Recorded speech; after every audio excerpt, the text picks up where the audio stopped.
Good morning, everyone. Welcome to Book Date with You, the platform where we recommend the best book to you. So today is episode 64, and we're going to recommend this book to you, The Gift by Edith Eger. And if you haven't subscribed to our channel, please click on the subscription button there. Today we are going to talk about part 2, which is from chapter 5 to chapter 8. If you missed our earlier chapter, you can go back to our video and look at the part 1. So I'll let Joy start. Yes, I'm so thrilled to have this book talking in the 3-part series. Last 2 weeks is the part 1. Today is the part 2. We're going to share the middle chapter from chapter 5 to chapter 8. So because we both of us feel like this is so important to share with you all this, every single one of the chapter. So let's go for the chapter 5. It's talk about no one rejects you but you. So Dr. Edith Eger, she shared about one thing. It's about this freedom. Freedom lies in accepting our whole, imperfect selves and giving up the need for perfection. When I read this sentence, which is so profoundly, that I think that it's so real that we know that no one rejects us but us. So you see, rejection is a word that we make up to express the feeling that we have what we don't get what we want. Because in fact that a lot of time, one of the very significant way Dr. Edith shared, and I practice this, listen, is that I practice this, is this self-talk. Spend a day listening to your self-talk. It is so important. Why? Because paying attention to what you are paying attention to, that's what you reinforce. These thoughts will definitely influence how you feel, and how you feel definitely will influence how you act. You see the sequence? What you see in your thoughts can influence how you feel. How you feel can definitely influence how you act. So when you intentionally having the awareness to think about your self-talk, I think this is one of the very important way Dr. Edith shared. And when I put this into my practice, it is so incredible, because what you pay attention grows stronger. It just grows stronger. When you put in the positive sentence, positive thoughts into your brain, and you tell yourself that, it is very powerful. I believe a lot of you listen about positive affirmation, all this thing. So this is one of it. How you can talk to yourself, because I don't know about you, I talk to myself every single day. It's that I pay attention to what I talk to myself. It is way more important from here. And loving yourself is the only foundation towards your wholeness, your health, and your joy. I love to talk about self-love. So when it's talking about loving yourself, it is so important. Remember that this is not selfish. This is not narcissistic. It is how you love yourself. So one very key when Dr. Edith shared in this book is you can look outside yourself to feel cherished, or you can learn to cherish yourself, because you are the only one that you will never lose. Everyone or anything you can lose them, but you are the only one that you will never lose. So you, I don't know how you feel when I translate the sentences from Dr. Edith, and I love this chapter so much when you talk about no one rejects you but you. Yeah, so right. good. Pastor Gideon to talk about chapter 6. So the chapter 6 is the prison of unresolved grief. For me, this is a very heavy chapter. It's about talking about loss. I'll quote the sentence that is so good. Most of us suffer because we have something we don't want, or we want something we don't have.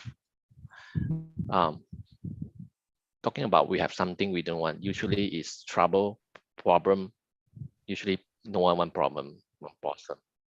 So I think this is the thing, and or we want something we don't have. So usually it's power, fame, love. So we don't have this thing, and most of us suffer because of this. And grief is often not about what happened; it's about what didn't happen, like the thing that you think that you should have, or things that experience that you should have, but it didn't happen.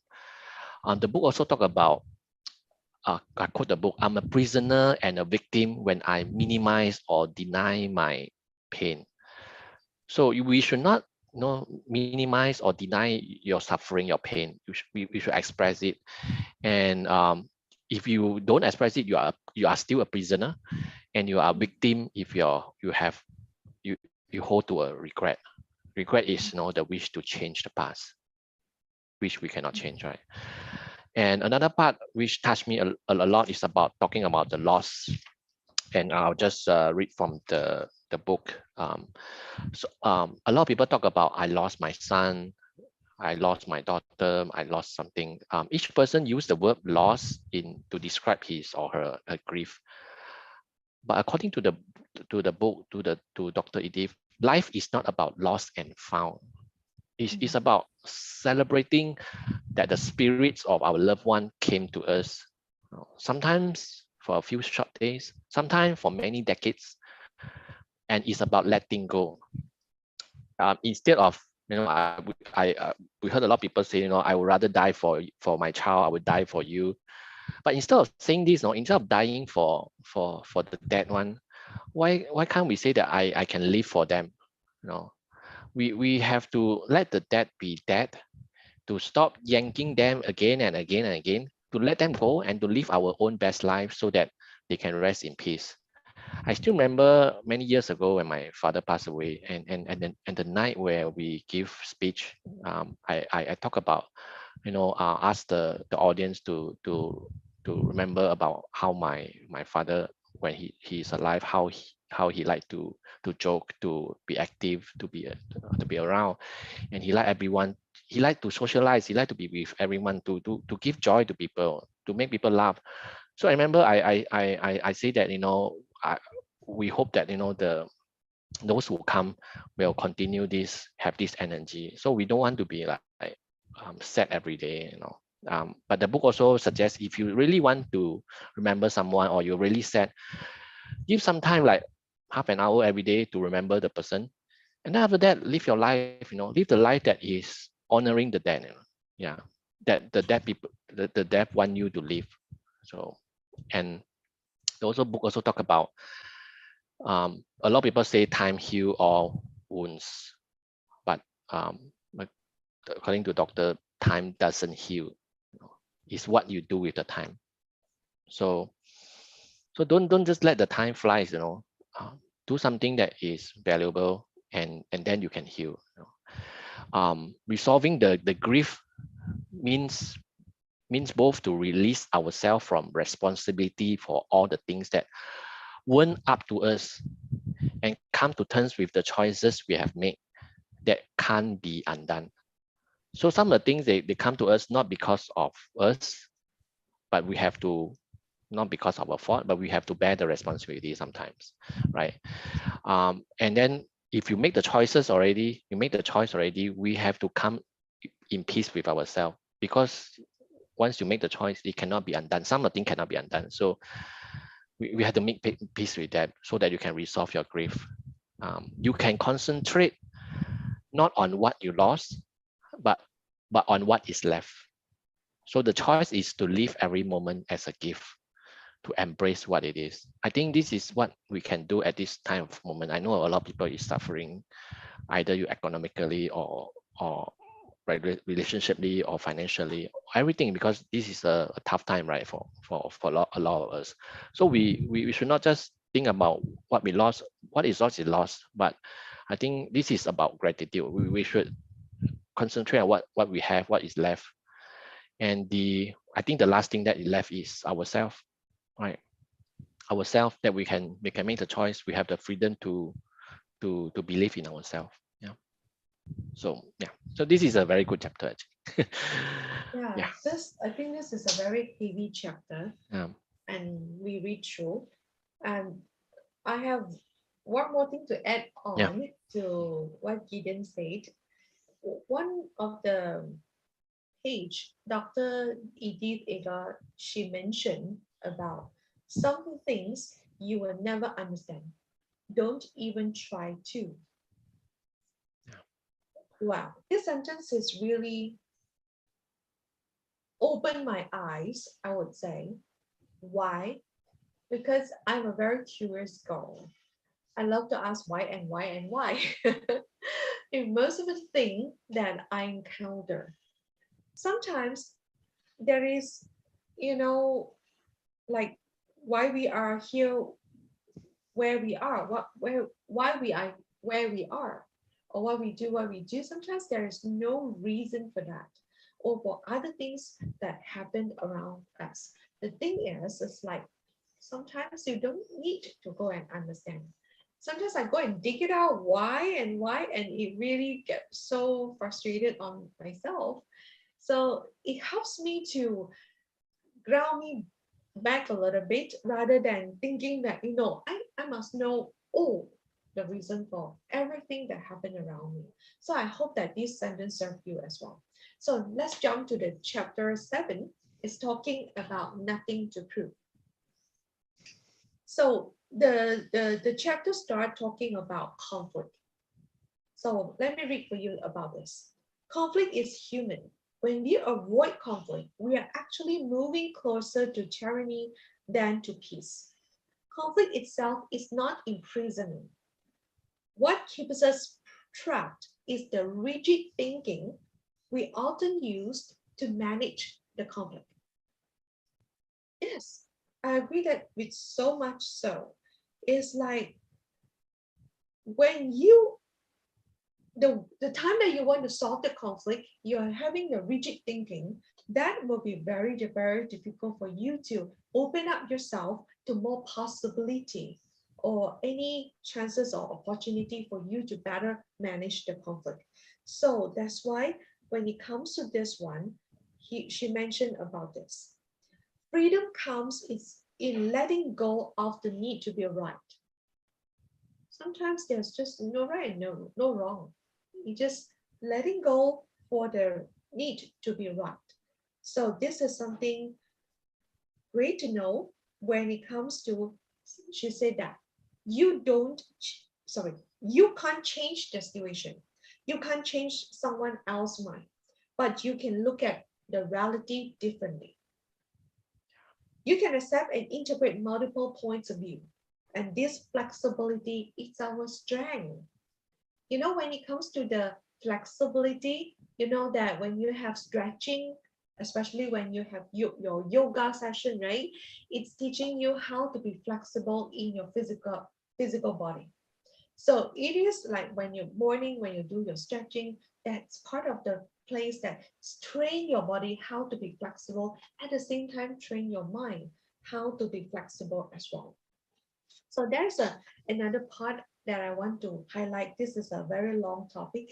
I know that I summarize it in a very long pages for myself too. So no one grows with criticism. Simple 5 words. It really enlightened me, especially for me when I for me, my personal journey, my story is sometimes, especially with my sister, I get used to sometimes, saying something that little bit criticism to them, which which is I'm unaware of that until I found that I need to be more intentional about what I speak to them, so that this sentence is really Yeah. opens up my mind about no one grows with criticism. So Yeah. please bear in mind as Because well. sometimes we critique so that they can grow, but the opposite is the truth. No one grow with criticism. True, Yeah. so true. first maybe it's my how would I say, my habit to critic them so that they can grow better. But in fact, this is the opposite. So No. that's why. And let's come to the fighting part. So if you have argument, you fight with someone. So Dr. Edith wrote this sentence, which is like, wow, it takes two to fight, but it takes one to stop. So don't pick up the rope. Tell yourself, the more he talks, the more relaxed I become. And remind yourself that it is not personal. I asked Gideon before, do you think that you can do it? When someone is like having argument and fighting with you, and you remind yourself that the more he talks, the more relaxed I become. I said, personally, I haven't reached to this level yet. I We want are to not sane. practice. We are not sane. We are still improving. I want to practice definitely. And I am on my way there, on my way there. So I believe that no one of us is perfect. We are imperfect. It's just like how we improve day after day throughout our journey. So one sentence I specifically put a big asterisk there to highlight to you is, you have the strength to respond instead of react, to take charge of your life, to have the total ownership of your choices. You are powerful because you are not giving away your power. Mm. You're not giving your power away. That is a very powerful message because you know how to be assertive. Please go and check this book out, The Gift, to know about how to be assertive. It's very, very key important that how do they speak in the statement that you know where you stand, but you are not giving away your power for other people to control you, and you are not the control freak to control other people. You are just the neutral person that speak with statement, speak with assertive voice and the statement. So this is something I love to share. And I want to highlight another one is, before I pass to the last chapter, is this one. If you want to take back your power and still want to be right, and then choose to be kind, because kindness is always right.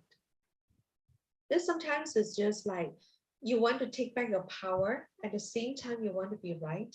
Please be kind. Be more tender, be more gentle. This morning, before my session, my time about 8 a.m. this morning, I have a very deep, meaningful conversation with a group of international women. So we talk a lot about leadership. We talk about what it means by leadership towards us. And we talk about this, how to be kind. So how to be tender, how to be gentle. I think this is one of the way, kindness, gentle, this is always right. So this chapter has a lot more I want to share, but I just try to keep time. So let's go to the last chapter, chapter 8. Yeah, before we go to chapter 8, I like to pick one sentence from the chapter 7, which Yeah. is very funny.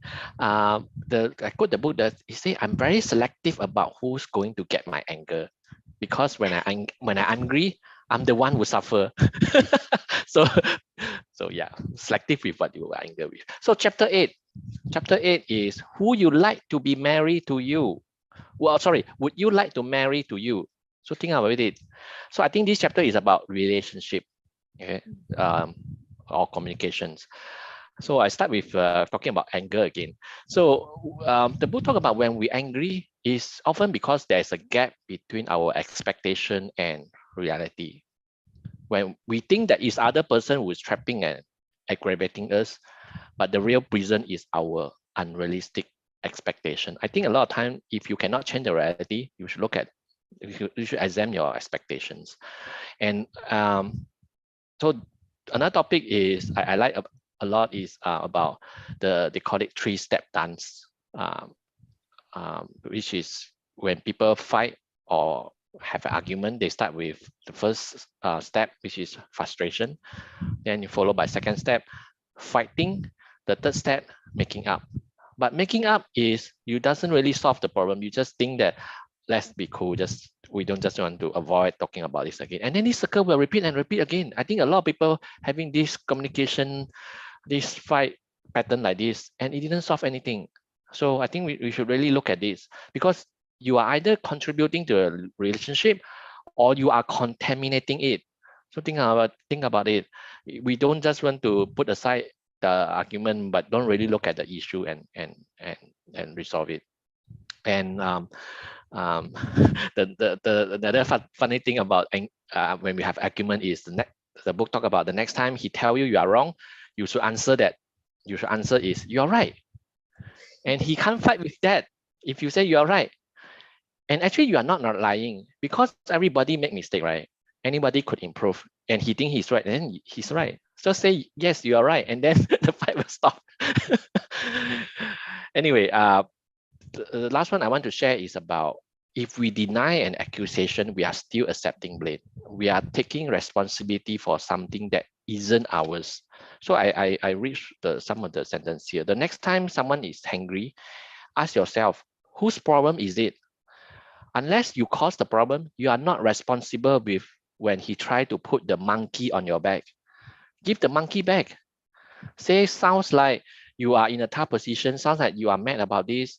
When he try to make his feeling about you, give the feeling back to him, because it's his feeling to face, and you hope he will let go. It's his feeling. Okay, when if you step into the ring, he will look at you and not at his feeling. So don't stop rescuing him. You know, um, so think about it when you have some fight with people. Think about whether it's your responsibility or not. If you're not, don't take the responsibility. Don't take the feeling. Just pass back to him or her. Right. So I guess we're over time. I think this is something, right? When you share all these things, I think this book is a very practical book. Yeah. Means that whatever things that Dr. Eva shared, means that when we ever face this situation, right, use it so that we are not perfect in a way that one time you still know you get a perfect situation. No. It is a continuously improvement, continuously, practice until the time that you will see yourself getting better and better. So the last point I want to give to you is, before we end, um, under this chapter, there is a sentence that you can always go and figure out yourself. Doing this sentence, if you love someone, dot, dot, dot, dot, dot, dot. What is your answer? If you love someone, fill in the blank. You are going to to to to say that, use this as a very good channel for you to think about it. All right. Thank you so much for listening to this episode. Didn't you have anything to add on? We're looking forward for the next one, the part 3. Yeah, the part 3 will be on the date Two 21st, 21st first of of May. May. Yeah. Yes, for the part 3, which is the last part of this book. And please remember to subscribe to our channel and the notification ding dong over there so that you can follow our channel as you like. Thank